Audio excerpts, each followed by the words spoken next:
Hi friends, welcome back to my Appu Deva channel. என்னோடய சேனலை subscribe பண்ணுங்கள், வீடியோவை அனைவருக்கும் ஷேர் பண்ணுங்கள், லைக் கமெண்ட் போடுங்க. இன்றைக்கி மோட்டிவேஷன் தாட் பற்றி தான் நான் இந்த வீடியோ பதிவு போட்டிருக்கேன். வாங்க வீடியோ பதிவுக்குள்ளே போகலாம். இன்று நாம் செய்யும் நன்மையே நாளைய நமது மகிழ்ச்சியாக மாறுகிறது. காசு கொடுக்கும் சக்தி கடவுளுக்கு இருந்திருந்தால் கோவில் வாசலில் தினந்தோறும் கையேந்தும் பிச்சைக்காரன் தான் உலகில் முதல் கோடீஸ்வரனாக இருந்திருப்பான்.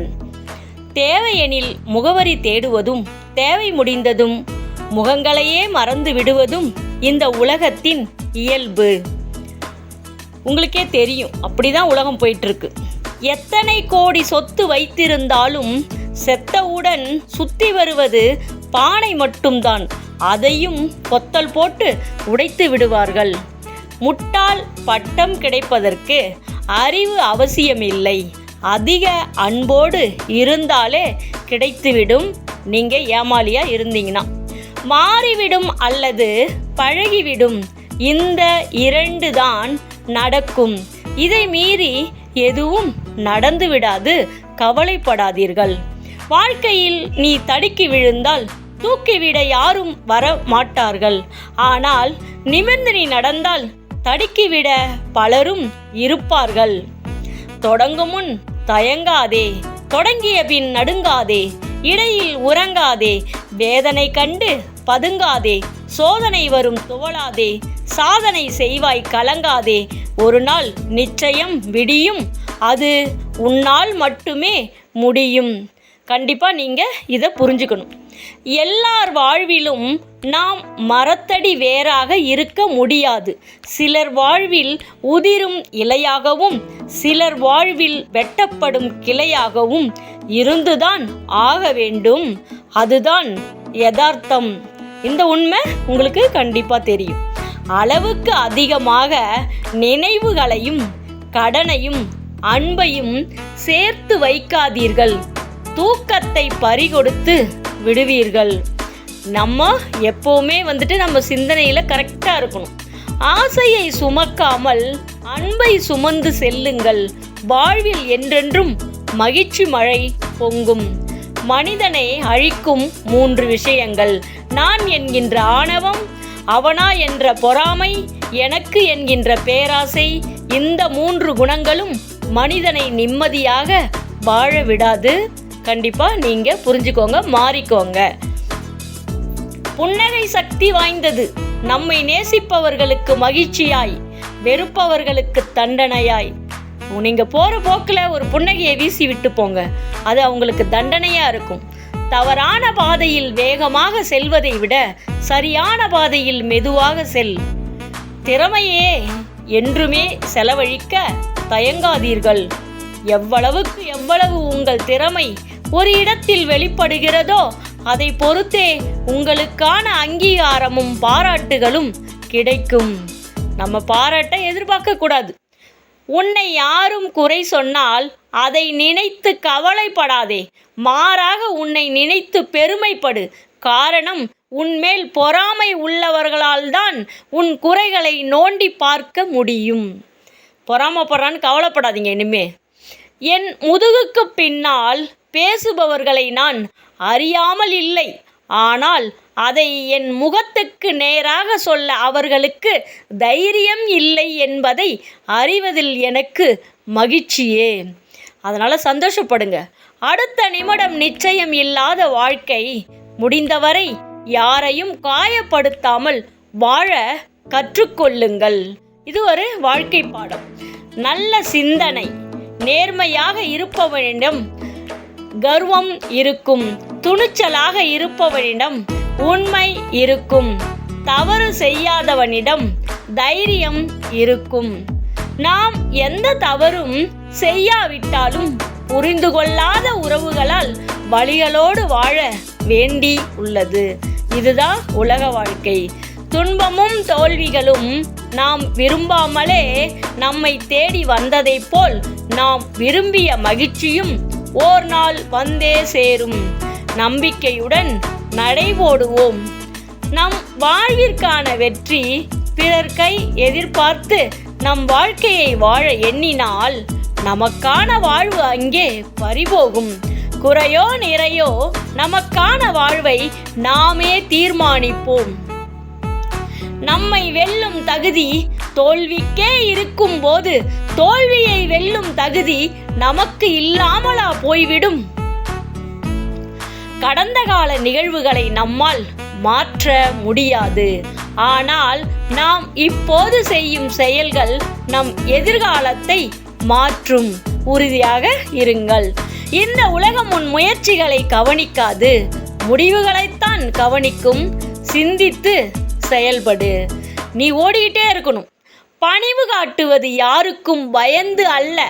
என் பெற்றோர் கற்றுக் கொடுத்த பண்பினால் நான் பணிவாக இருக்கின்றேன். வாழ்க்கையில் கற்றுக்கொள்ள வேண்டிய முக்கியமான ஒன்று, உனக்கான நேரம் வரும் வரை பிறர் தரும் வலியை பொறுத்து கொள்வது. வலியை தாங்கிக்கிட்டீங்கன்னு வச்சுக்கோங்க, சிற்பியால் செதுக்கப்படுற உளி சிலை தான் அது வலிக்காமல் இருக்கிறதுனால தான் அது சிலையாக வடிக்கப்படுது. தோல்விகள் ஒவ்வொன்றும் ஒரு பாடத்தை கற்றுத்தரும். துவண்டு போகும் போதெல்லாம் நினைவில் கொள், இதுவும் கடந்து போகும்.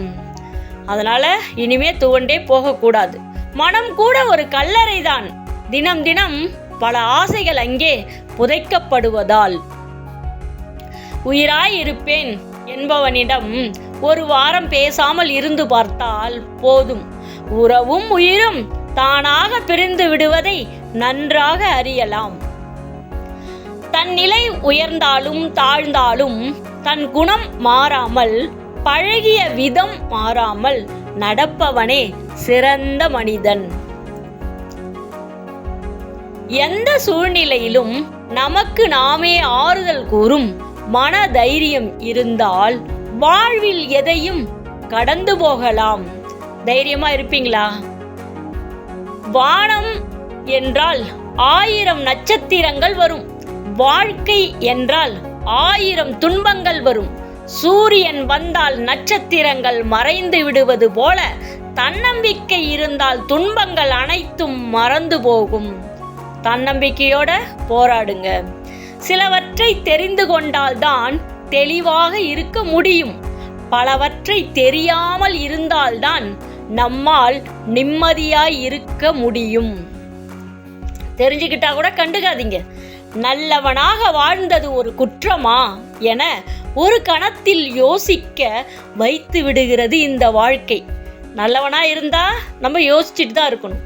எப்படி கதறி அழுதாலும் சரி, எவ்வளவு கோடி கொடுத்தாலும் சரி, திரும்ப கிடைக்காத நாட்கள் நாம் தாய் தந்தையுடன் சந்தோஷமாக வாழ்ந்த நாட்கள் தான். தொலைத்த காலங்கள் மீண்டும் வரப்போவதும் இல்லை. வரும் காலங்கள் தொலையாமல் இருக்க போவதும் இல்லை. நம் காலங்களில் நம்மோடு தங்கி இருப்பது நம்முடைய நீங்காத நினைவுகள் மட்டுமே. அந்த நினைவுகள் எப்போதும் மகிழ்ச்சியின் உயர்வான நினைவுகளாக இருக்க நற்செயல்களை தொடர்ந்து செய்யுங்கள். நல்லன செஞ்சோன்னு வச்சுக்கோங்க, நமக்கு நல்லது தான் நடக்கும். செய்த தவறும் செய்து கொண்டிருக்கும் தவறும் தவறுதான் என்று உணராதவன் நான் மனிதன் என்று அடையாளப்படுத்திக் கொள்ளும் தகுதியை இழக்கின்றான். தவற செய்யக்கூடாது, தெரிஞ்சுக்கிட்டே தவறு பண்ணக்கூடாது. எல்லாம் இழந்த பின்னரும் வாழ்ந்து காட்ட வேண்டும் என்று எவன் ஒருவன் நிதானமாக அடியெடுத்து வைக்கின்றானோ அவன் நிச்சயமாக வெற்றி பெறுவான். முட்டாள் கூட வாயை மூடிக்கொண்டு மௌனமாக இருந்தால் ஞானியாக கருதப்படுவான். அவமானத்துக்கு 2 குணங்கள் உள்ளன. கோழையை தற்கொலை செய்ய வைக்கிறது, வீரனை வாழ்ந்து காட்ட வைக்கின்றது. பெற்றோரின் சொல் கேட்டு திருந்தாமல் பெற்றோர் ஆன பின் திருந்தியவர்கள் அதிகம். அது வயதுக்கே உள்ள அனுபவம். பொருத்தமாக பொய் பேசக்கூடியவர்கள்தான் இவ்வுலகில் பரமயோக்கியன் மாதிரி பலம் வருகிறார்கள். அதனால பொய் சொல்லாதீங்க. மகிழ்ச்சி ஒன்றையே இலக்காக வையுங்கள். கிடைக்கும் இடத்தில் பெற்றுக்கொண்டு கிடைக்காத இடத்தில் கொடுத்து விட்டு செல்லுங்கள். மகிழ்ச்சிக்கு அளவே கிடையாது. வாழ்க்கையில் சந்தோஷம் நாம் வாழும் இடத்தில் இல்லை, நாம் வாழும் விதத்தில் உள்ளது. மன நிம்மதியோட நேர்மறை எண்ணங்களோட வாழ்ந்தா சந்தோஷம் கண்டிப்பாக கிடைக்கும். அனைத்திலும் ஆரம்பம் கடினமாகத்தான் இருக்கும். விட்டு விடாதே, கற்றுக்கொள்ளலாம். கற்றுக்கிற திறமை நமக்கு இருக்கணும். பூக்கள், காய்கள், கனிகளை விட தாங்கிக் கொண்டு நிற்கும் கிளைகளை யாரும் பார்ப்பதில்லை, பேசுவதும் இல்லை. இது எல்லாருக்கும் தெரியும். பிடித்து விட்டால் மறக்க தெரியாமல் குழந்தை போல அடம்பிடித்து நிற்பதுதான் மனதின் குணம். எந்த பொருளாக இருந்தாலும் உயிராக இருந்தாலும் மனதுக்கு பிடிச்சிருச்சுன்னா நம்ம கண்டிப்பாக அது மேலே விரும்புவோம், அதுலேருந்து மாற மாட்டோம். பிறர் கேலி செய்கிறார்கள் என பின்தங்கி விடாதே, முன்னேறி சென்று திரும்பிப்பார். அவர்கள் அதே இடத்தில் வேறொருவரை கேலி செய்து கொண்டு இருப்பார்கள். தோல்வி உன்னை துரத்தினால் நீ வெற்றியை நோக்கி ஓடு. வெற்றி உனக்கு கண்டிப்பாக கிடைக்கும். அழகாய் அமைவதெல்லாம் வாழ்க்கை அல்ல, அமைவதை அழகாய் மாற்றுவதே வாழ்க்கை. இதை நாம தான் வாழ்க்கையில் கற்றுக்கணும். அனுபவம் சொல்லித்தரும் பாடத்தை 1000 ஆசிரியர்களாலும் கோடிக்கணக்கான புத்தகத்தாலும் கூட சொல்லித்தர முடியாது. அனுபவம் அந்த அளவுக்கு நமக்கு ஞானத்தை கொடுக்கும். தனியாக நின்றாலும் தன்மானத்தோடு நிற்பதில் தவறில்லை. தன்னந்தனியாக இருக்கீங்கன்னு ஃபீல் பண்ணாதீங்க. நமக்கு துணை கடவுள் இருக்கும். நம்மளோட நம்பிக்கை நம்ம கூட இருக்கும். அதனால் வாழ்க்கையில் நம்பிக்கையாக நம்ம போயிட்டே இருக்க வேண்டிதான். ஓகே, மோட்டிவேஷன் எப்படி இருந்ததுன்னு எனக்கு கமெண்ட் பண்ணுங்கள். என்னோடய சேனல் நேம் அப்பு தேவா சேனல். சப்ஸ்கிரைப் பண்ணுங்கள், லைக் கமெண்ட் போடுங்க. Okay, bye, see you next video.